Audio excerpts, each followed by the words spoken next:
ఒక్క రాత్రి మీకు మేల్కొని కూర్చోవాలంటే ఎంతమందికి ఎంత కష్టంగా ఉంది. కానీ మీరు తగినంత సాధన చేస్తే ఎలా అంటే కనీసం మీకు మీ దేహానికి కొద్దిగా వెడముంటే, ఈ శరీరం మీరు కాలంతో పాటు పోగు చేసుకున్నదే, మీలో కొద్దిగా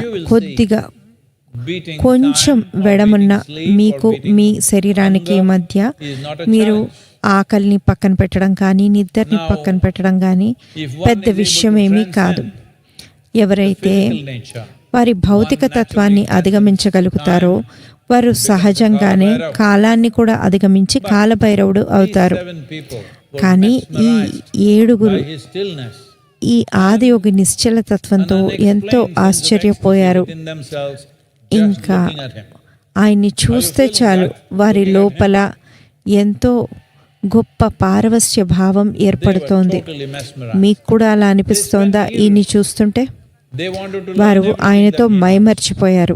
ఆయనకి వచ్చిందంతా వారు కూడా నేర్చుకోవాలనుకున్నారు. ఆయన వారికి 112 విధానాలను ప్రబోధిస్తానని చెప్పారు. కానీ ఒక్కొక్కరికి 112 ప్రబోధించాలంటే వారి మేధస్సుకి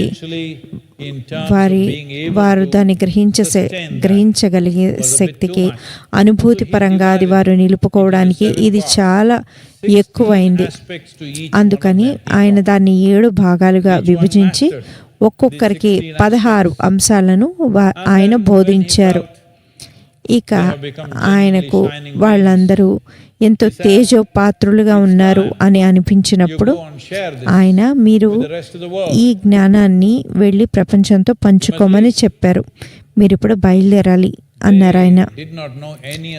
వారికి ఆయన తప్ప మరొక ప్రపంచం అంటూ ఏమీ తెలీదు. ఏంటి మేము నిజంగానే వెళ్ళాలా అన్నట్లుగా ఆయన్ని చూశారు. ఆయన అందుకు నిజమే, మీరు దీన్ని ప్రపంచానికి తీసుకువెళ్ళాలి అని చెప్పారు. వాళ్ళు వెళ్లే ముందు ఆయన ఒక మాట అన్నారు, మరి గురు దక్షిణ సంగతి ఏమిటి అని. మీకు ఈ గురువుల గురించి తెలుసు కదా. వాళ్ళు ఆయన చూసి, గురుదక్షిణ మా దగ్గర ఏముంది, మేము ఇప్పుడు కట్టుకొని ఉన్న గోచిగుడ్డ తప్ప మా దగ్గర ఏమీ లేదు, నీకు ఇవ్వడానికి మా దగ్గర ఏముంది అన్నట్లు ఒకరినొకరు చూసుకున్నారు. కానీ ఆయన అక్కడ ఏమీ